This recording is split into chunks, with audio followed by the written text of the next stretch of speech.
Good morning, everyone. Today we are going to present the topic about Ajanta caves, a traditional Indian source of knowledge. Methods of knowledge extraction, which methods of knowledge extraction from the Ajanta caves, painting and inscriptions.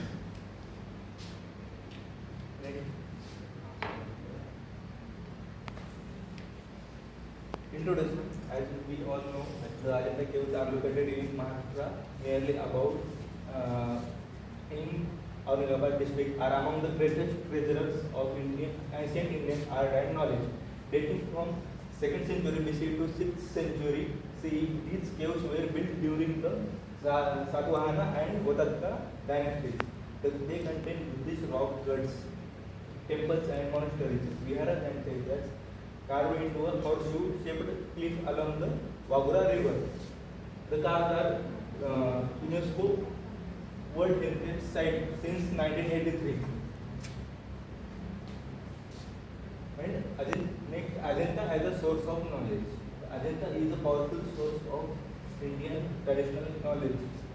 The Ajanta caves preserve multiple forms of ancient Indian knowledge, such as religious and philosophical knowledge, artistic knowledge, cultural knowledge, and linguistic or historical knowledge, in which religious and philosophical knowledge gives us Buddhist teachings, Jatka tales, and moral stories or lessons.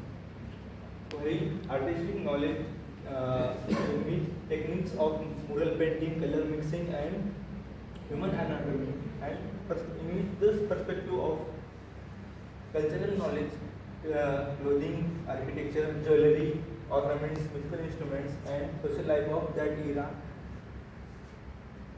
Linguistic and historical knowledge gave us inscriptions in Prakrit and Sanskrit, revealing donors, rulers, and chronology of that era. And now the methods of knowledge extraction at the Ajanta caves.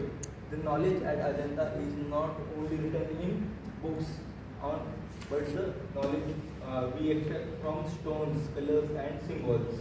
Knowledge from Ajanta is extracted using interdisciplinary methods involving art, science, and archaeology, mainly two methods: epigraphic and iconographic study. In epigraphic analysis, study of rock inscriptions carved in the Brahmi script provides details about kings like Harisena of the Vakadka dynasty, donors and monks, and chronology of the cave construction. While iconographic study analysis, in which analysis of the symbolism which carved on the structure in paintings and sculptures. Each poster, gesture, and color systems conveys Buddhist philosophical meanings. For example, the Bodhisattva Padmani painting reflects compassion and enlightenment ideals. And in today's world, or today's scientific methods of extraction are also used or applied. Image, pigment analysis, carbon dating, and material study. Pigment analysis, scientists use techniques like X-ray fluorescence and Raman spectroscopy to identify natural pigments. Red ochre, lapis lazuli, etc. reveals ancient Indian knowledge of organic chemistry and mineral use. While carbon dating uses an organic binders and materials to determine painting age.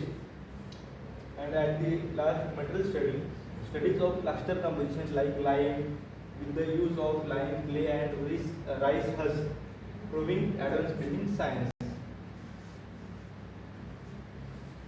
And the archaeological and artistic methods at the time of Ajanta era, the archaeological excavations around Ajanta have unearthed tools, pottery, and coins indicating monastic life. As we can see in this picture, the coins and pictures. Stylish comparison of paintings helps to determine distinct artistic stages, early Haryana and late Mahayana periods. Restoration and conservation studies extract knowledge of ancient construction techniques like wall preparation. Now next part we will hand over to Sukan. Next architecture knowledge from Ajanta. So we got structural design and engineering principles. First, the structural design. In these skills are divided into Viharas and Chaityas, which is monetaries and their halls, and demonstrate precise planning and ventilation and acoustic for sound and for wind circulation. Next is the rock cut method displays mastery of geology and civil engineering. Next is the engineering principle.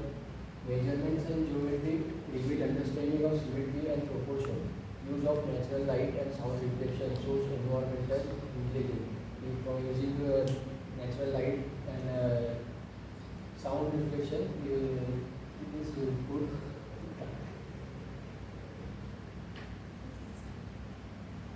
Next is artistic knowledge extraction.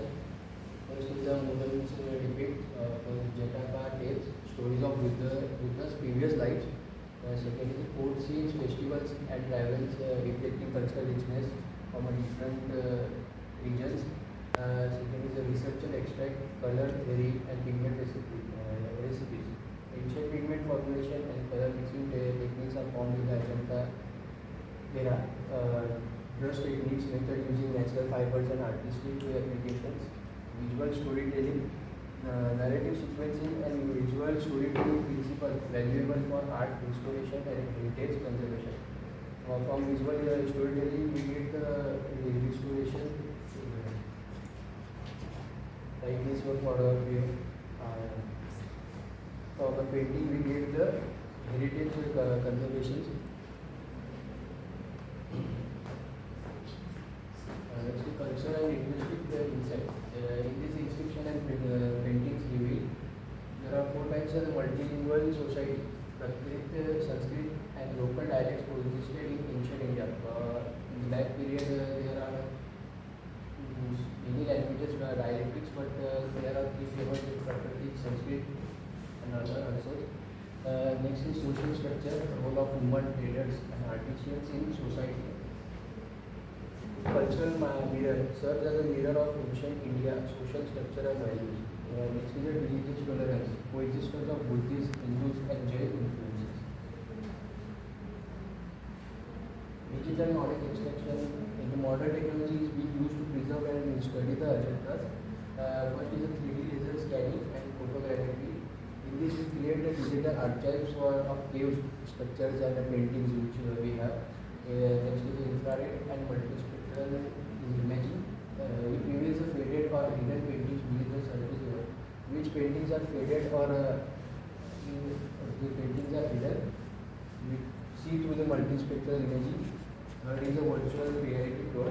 Allow the researchers and tourists to experience things remotely, allowing the archaeological experts or tourists so we can see that. Challenges in knowledge extraction. Fading and deterioration of painting due to humidity and light. Nowadays, from humidity and light, the paintings are deteriorated. Next is incomplete or damaged inscription, limited accessibility inside certain caves. Balancing preservation and tourism.